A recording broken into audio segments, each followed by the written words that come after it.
You know, if I had held someone hostage and they were begging for mercy, I'd show them this movie. No. Wait.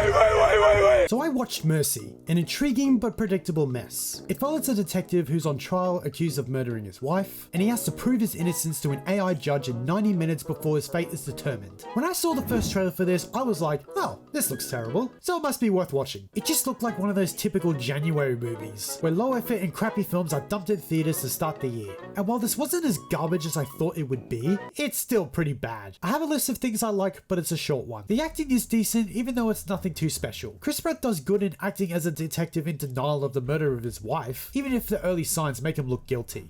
Ferguson does good in playing an AI software that eventually goes conflict halfway through. Overall, props to them for making this movie at least watchable. The whole film is edited nice. I like the UI for all the messages and videos that Pratt looks through. It's also well shot, which would be super easy to do since the whole movie centers on Pratt and Ferguson in this waste of space of a courtroom. So, those are the pros. What about the cons? There's a load of them. Wow, thank you for that. This movie is very predictable. There's twists and turns, but I saw them coming a mile away. There's another twist though at the end that felt like it was chucked in at the last minute. It wasn't even hinted at or properly set up. It just felt chucked in. Literally.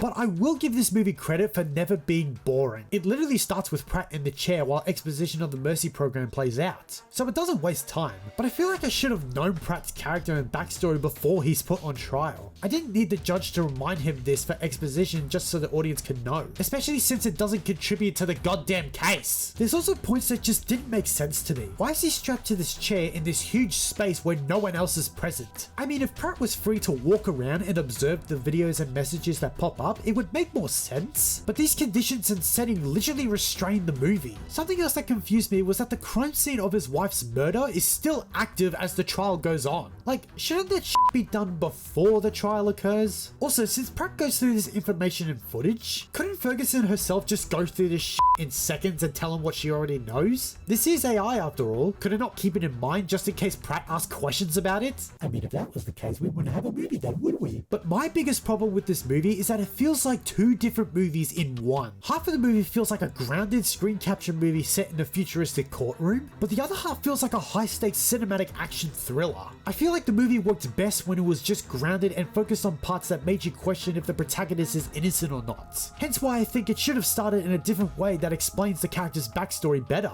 But halfway through, it turns into some espionage against AI. The finale in particular just ruins the immersion the movie had with its setting and shots. It's as if someone wanted to make a dollar store fugitive clone about AI, but the studio couldn't be bothered to pay for it, so they resorted to this sort of screen capture style film to save money. You know what? Who directed this movie? Let's see, Timur... I'm not even going to try and say that name. What's he worked on? He directed the Ben-Hur remake? Okay, that's not good. Okay, he's produced most of the Unfriended movies, Searching, Missing, and... Oh, f***. It's you! It's you! How could you, man?